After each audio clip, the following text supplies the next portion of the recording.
Fala, rapaziada, tudo bem com vocês? Eu sou Leonardo Fernandes e esse é o nosso Inteirados.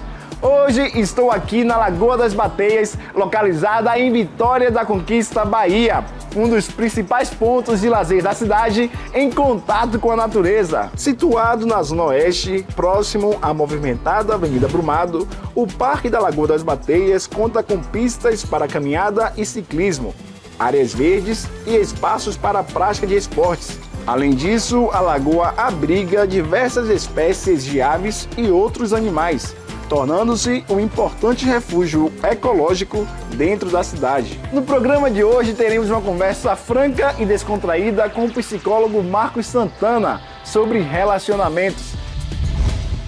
O afeto ele pode representar sim, algo muito importante da vida do ser humano, é uma grande necessidade, e a falta dele também representa uma consequência. Vamos refletir sobre quem somos no relacionamento, como desejamos ser e como devemos agir com o outro ao nosso lado. Intere-se com a gente, venha fazer parte dessa conversa com muita empatia e respeito.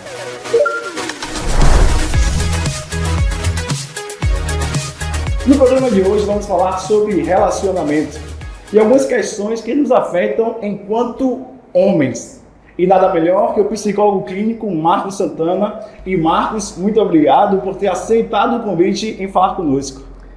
Eu que agradeço, Léo, o convite de estar com você mais uma vez, tendo essa conversa sobre relacionamentos, que é algo muito importante. Inclusive, se a gente for analisar, essa é a maior problemática que a gente tem nos dias atuais, relacionamentos. Vamos supor que na minha vida eu não saiba e não tenha referência do que é bom. Eu não tenho a referência do que sou eu, porque talvez dentro da minha cultura educacional sempre me foi dito o que era para eu fazer. E no momento em que eu sou colocado na vida para escolher, eu não sei. Não tem referência, né? Não tenho referência. É o autoconhecimento, na verdade, né? Bem, o conhecimento não só de si, mas conhecimento daquilo que te mantém, daquilo que te vitaliza, do que é os seus valores, do que é os seus gostos pessoais, de quais são os seus limites, inclusive. Então, se eu não sei nada disso, como é que eu vou poder dizer para você, comunicar aquilo que não é possível eu permitir dentro desta relação? Porque relacionamentos exigem negociação. Por quê? Porque tem limites entre eu e você, entre a sua individualidade e a minha, para que a gente possa caminhar dentro de uma amizade, por exemplo, a gente vai ter que, muitas vezes, entender as diferenças. Entender as diferenças são constantes negociações que muitas vezes você tem um comportamento que talvez não me agrade, mas eu posso negociar isso. Eu posso chamar você para uma conversa para a gente ajustar um ponto de desentendimento. Só que também existem pontos inegociáveis. Ou seja, coisas que muitas vezes podem me ferir e me invadir como pessoa. São os seus valores, né? Os seus valores você não pode deixar ser uma moeda de troca, na verdade, né? Pronto, você falou aí algo muito importante. Não só nossos valores, mas a nossa dignidade. Sim. Muitas vezes eu posso estar vendendo a minha dignidade por causa da falta de um posicionamento dentro de um relacionamento. Sim. A pessoa está ferindo constantemente a minha dignidade, a minha integridade com palavras, com ações, com comportamentos. E o problema é só a pessoa? Não. Porque aí a gente vai precisar categorizar as coisas para que a gente não se torne uma pessoa que fala assim, não, o culpado de tudo é o outro. Não. A gente tem que ressignificar essa palavra culpa. Vamos atribuir uma palavra melhor. Responsabilidade. Então, dentro de um comportamento, de um problema dentro de um relacionamento, pode existir uma pessoa que está tendo esse comportamento nocivo comigo. Ela tem a responsabilidade sobre esse comportamento, que me afeta diretamente. Só que eu permanecer nesse lugar sendo afetado constantemente e não fazer nada, é de minha responsabilidade. Porque o outro, na verdade, desculpa, Marcos, só faz com você aquilo que você permite. Bem, aquilo que você permite, mas nem sempre eu permito e o outro pode fazer também. Sim. Mas eu preciso estabelecer, então, uma linha muito mais clara Perfeito. de que ele não vai permitir, que eu não permito, Isso. ou que eu realmente, de fato, vou ter que romper com esse contato. Perfeito. Porque, às vezes, é necessário a gente ter, né, determinados posicionamentos que vai fazer com que os nossos caminhos, de fato, divirjam. Por quê? Porque, dentro das possibilidades de convergir, talvez a pessoa, né, os componentes não souberam fazer esse processo de entender onde é negociável e onde não é. E como fazer essa negociação sem quebrar, né, a confiança, sem quebrar o relacionamento? Bem, todo relacionamento exige diálogo, transparência. Só que ninguém que está aqui nesse planeta hoje sabe plenamente se relacionar. Nós precisamos se relacionar porque, do contrário, o mundo seria totalmente diferente. Perfeito. Então, a gente precisa muito investir em autoconhecimento, investir na nossa saúde psicológica, investir em conteúdos que nos agreguem enquanto seres humanos, para que a gente possa, de fato, ter uma didática melhor de comportamento, de relacionamento, de pessoas que vão saber conviver bem. Então, no momento em que eu aprendo a negociar com você, dizer, olha, como é que eu sou, como é que eu represento, entender como é que você faz, como é que você também é.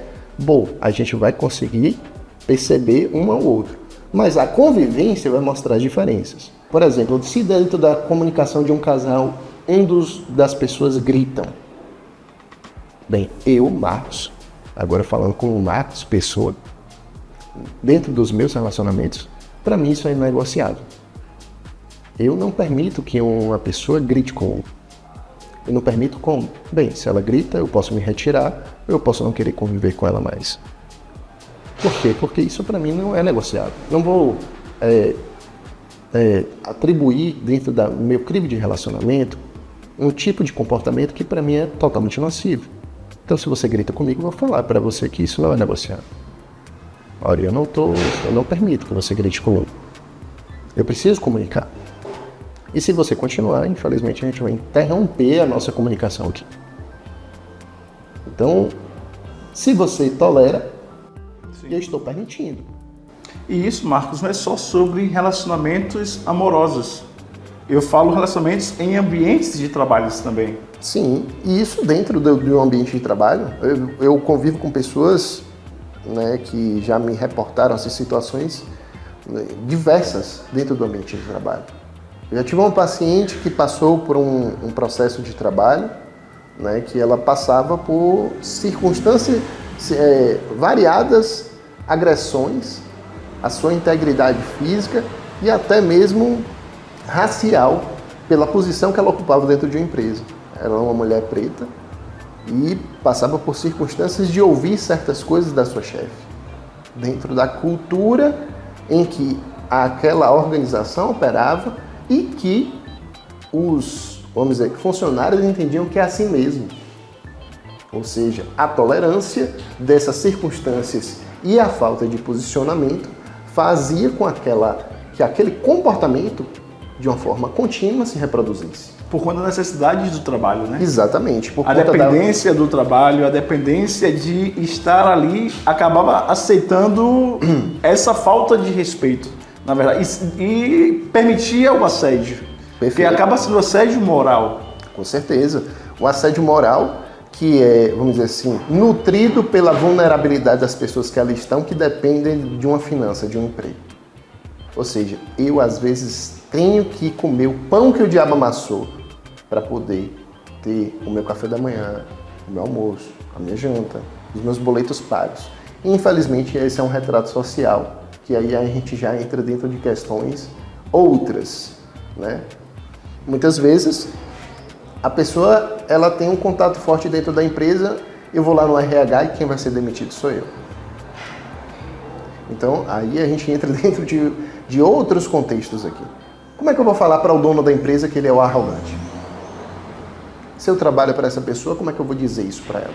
Então, existem circunstâncias que são mais delicadas, mas que eu preciso entender que talvez a minha dignidade deve ser tanta que mais vale eu procurar outro emprego do que permanecer naquele lugar. Só que isso também é um problema, porque às vezes eu só tenho aquele lugar naquele momento. Então, por isso que existem várias variáveis. Então, o que é importante? O importante é a gente mudar a nossa cultura operacional dentro do ambiente de trabalho. E como é que a gente faz isso? Conscientizando pessoas sobre a importância de ser um bom líder. Porque nem todo mundo é líder e nem todo mundo é um bom líder. Muitas vezes a pessoa se auto-intitula como líder, mas a liderança ela é um reconhecimento da equipe. Ou seja, não um cargo, sim, é o reconhecimento de que aquela pessoa de fato tem qualificações, características e competências que ela consegue gerenciar os seus colaboradores a partir dessa mecânica de integração, de fazer parte de um grupo, de saber se comunicar, de reduzir a quantidade de ruído dentro do ambiente de trabalho, de promover uma manutenção do clima do setor. E essa questão também do líder achar que para ser uma liderança precisa ser autoritário, tem que usar liderança com autoritarismo. Bem, isso daí vai muito da qualificação de cada pessoa e de cada líder, não é? Porque o que é que acontece? Hoje, é como eu falei anteriormente, né? Muitas vezes a pessoa se auto-intitula líder, mas não necessariamente ela é um bom líder ou de fato seja um líder. A questão toda sobre essa questão do autoritarismo vem de uma era muito passada nossa, em que a gente tinha esse mecanismo. Até hoje tem pessoas que entendem a educação como violência.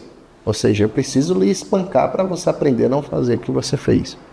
Ou seja, nosso conceito ainda é muito de um comportamento bélico com as pessoas.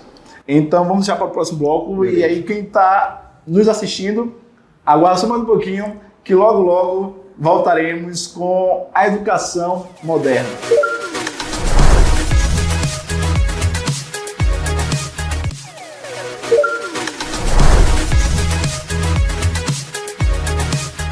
Estamos de volta para mais um bloco e agora vamos dar continuidade à educação moderna. Então, Marcos, o que seria, né, essa educação moderna? Já que nossos pais aprenderam à base da porrada, né, com os nossos avós, reproduziram isso conosco e a gente está tendo que nos desafiar. É um desafio educar os nossos filhos, né? E nos educar também sobre essa questão do autoritarismo que reverbera nos relacionamentos de trabalho, nos relacionamentos amorosos. Então, como é que você vê essa questão? Bem, Léo, essa questão é um reflexo de muitas outras coisas, né? Porque se a gente for analisar, é uma perpetuação de coisas, né, que vem representando gerações, né? Um pai aprende, né, com o seu pai e por aí vai. E aí, dentro dessa construção, a gente não tinha conceitos do que era relacionamento. Antigamente não se tinha debates como esse sobre, por exemplo, como é que eu posso ser um bom pai? A gente gerava filhos, mas como é que eu posso me tornar um bom pai e uma boa mãe para essa criança que eu estou gerando?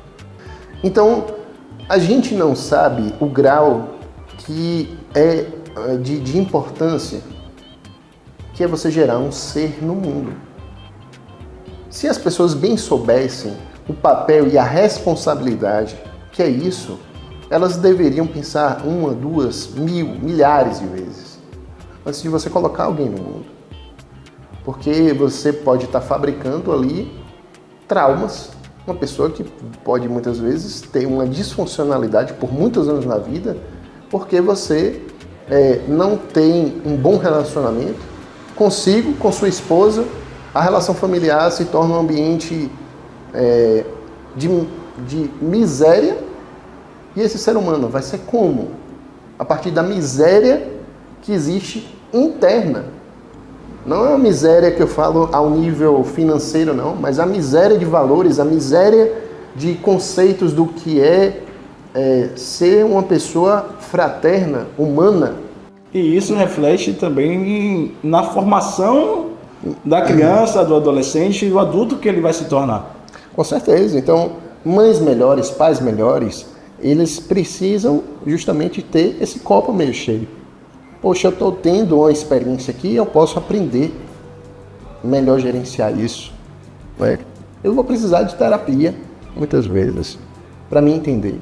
Perceber que às vezes o reflexo do que eu estou gerando no meu filho ali é de coisas mal resolvidas lá atrás. Perfeito. De que coisas dentro do meu casamento que está sendo gerado ali é também de coisas que eu estou mal resolvido e que aquilo vai deixar naquela criança um problema sério para ela resolver depois. Por quê? Porque ela vai ter que resolver. Porque ninguém pode resolver nada por ninguém. Então, o que a gente pode fazer? Minimizar, porque sempre vai acontecer. Nós, seres humanos, nos afetamos, direto ou indiretamente. Mas se eu tenho o autoconhecimento necessário de entender isso, eu vou tentar minimizar. Eu vou fazer a minha parte para reproduzir o máximo de saúde e o mínimo de doença. E você? Que tipo de pai está sendo para o seu filho? Como você se enxerga? Qual é a sua autoavaliação? Vamos para o intervalo e já voltaremos.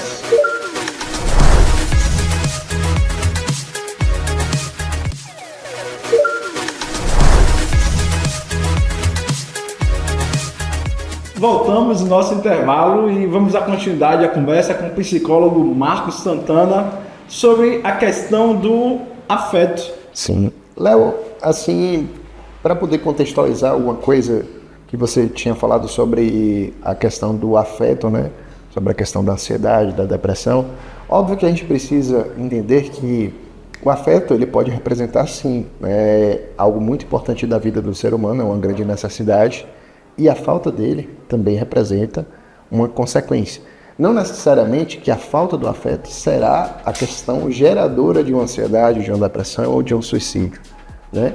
Mas pode contribuir para que outras coisas, a partir dessa falta de afeto, de uma ruptura afetiva, venham a nascer.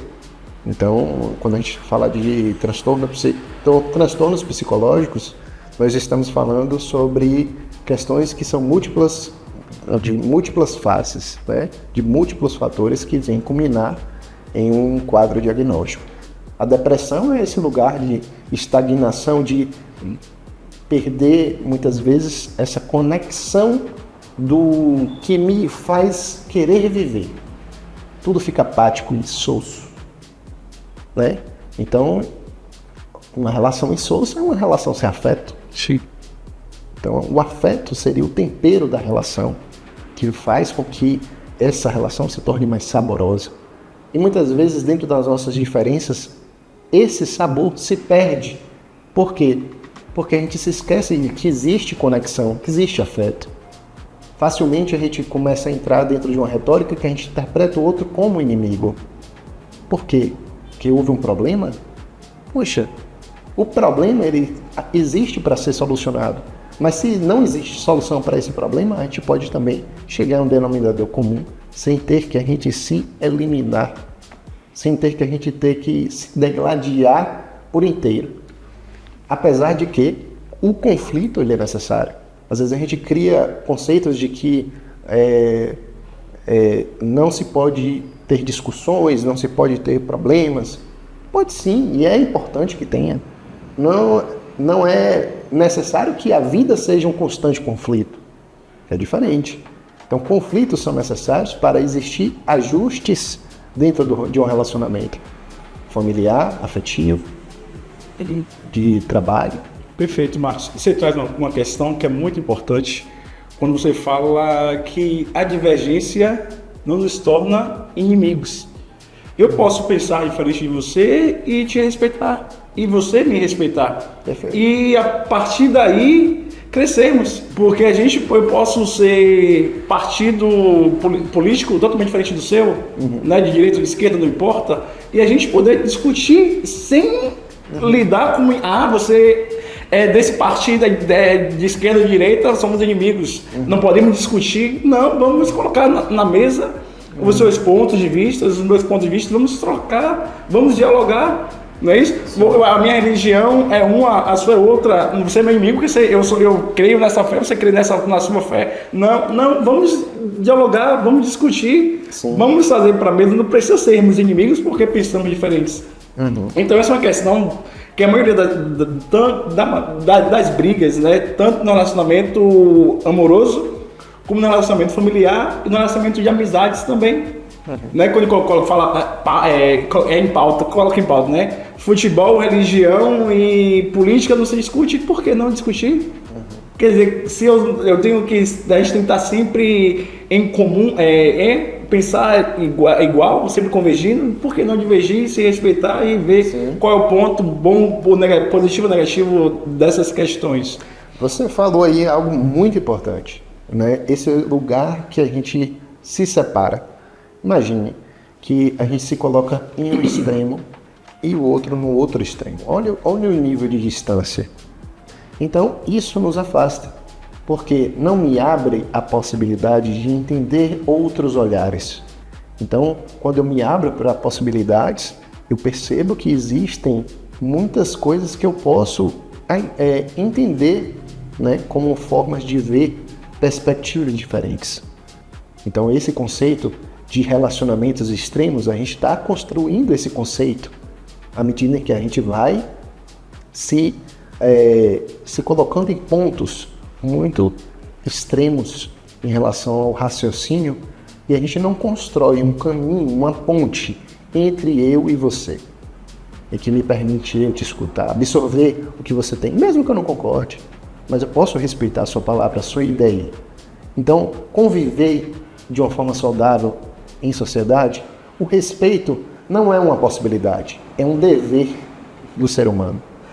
Relacionamento, antes de tudo, é entender que existe uma regra, e a regra é o respeito, né? A gente não é para todo mundo e nem todo mundo é pra gente, mas eu posso encontrar na diversidade muita beleza, muita riqueza.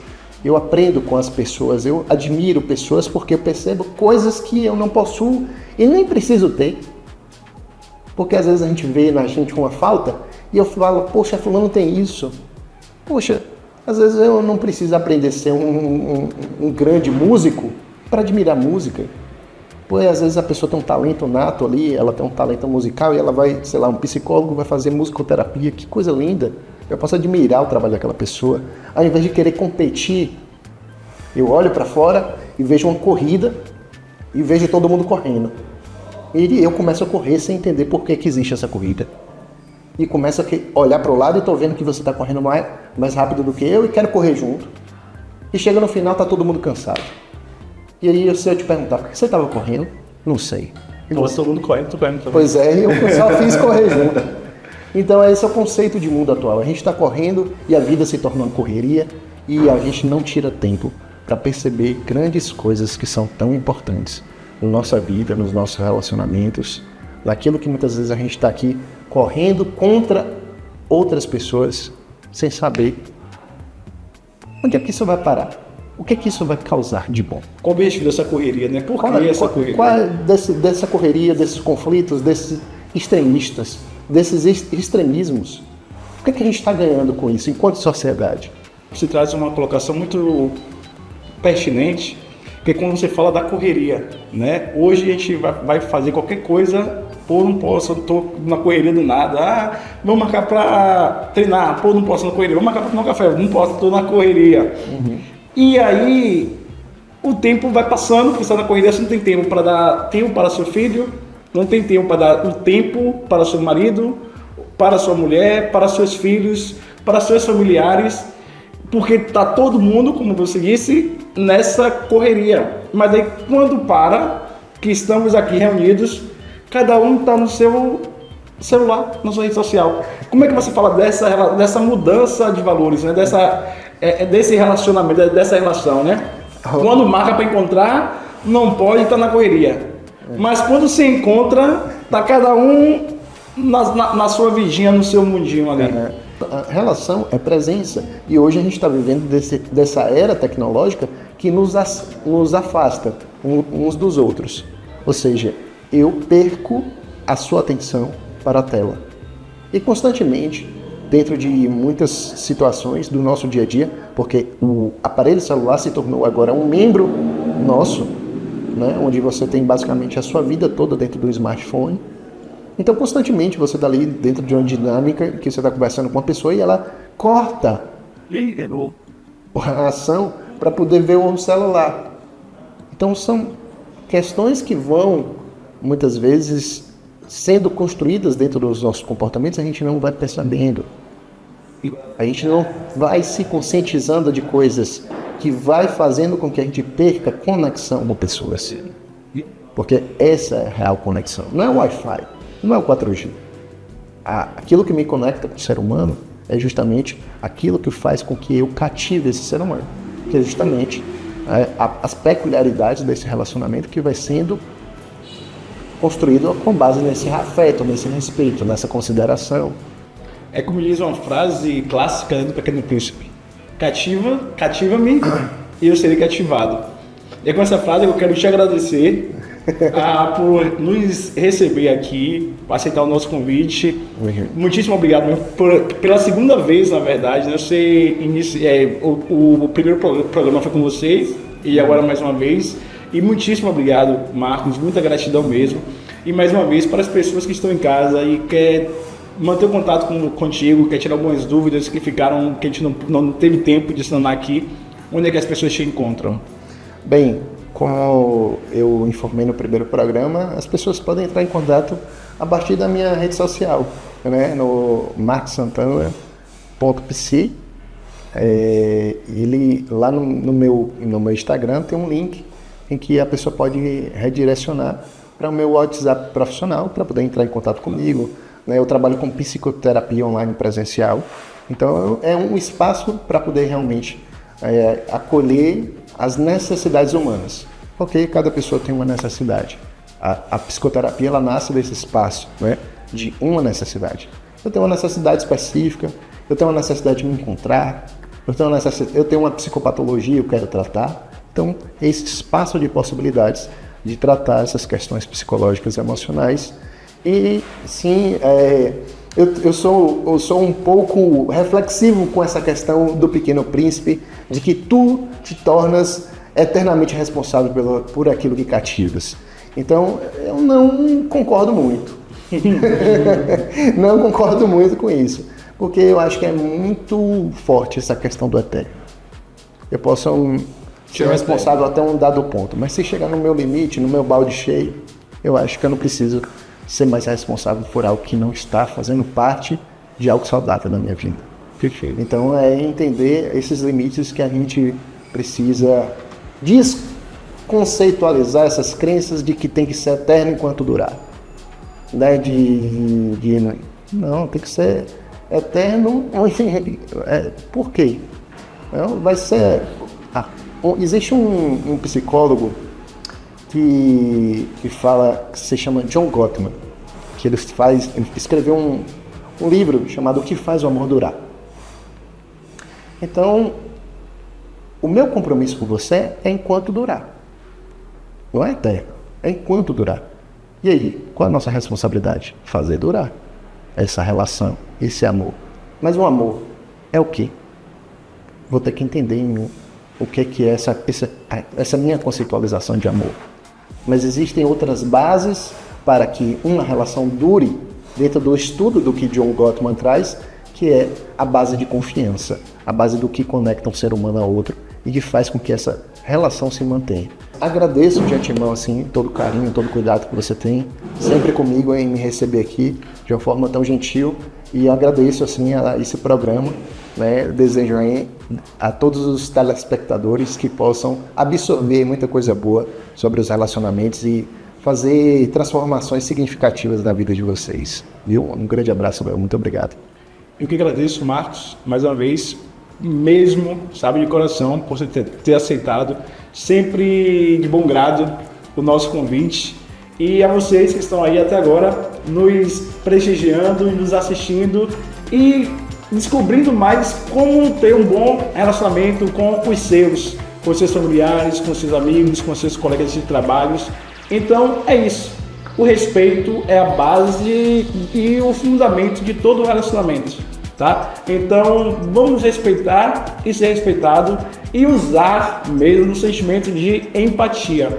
Como eu quero ser tratado, é a forma que eu vou tratar.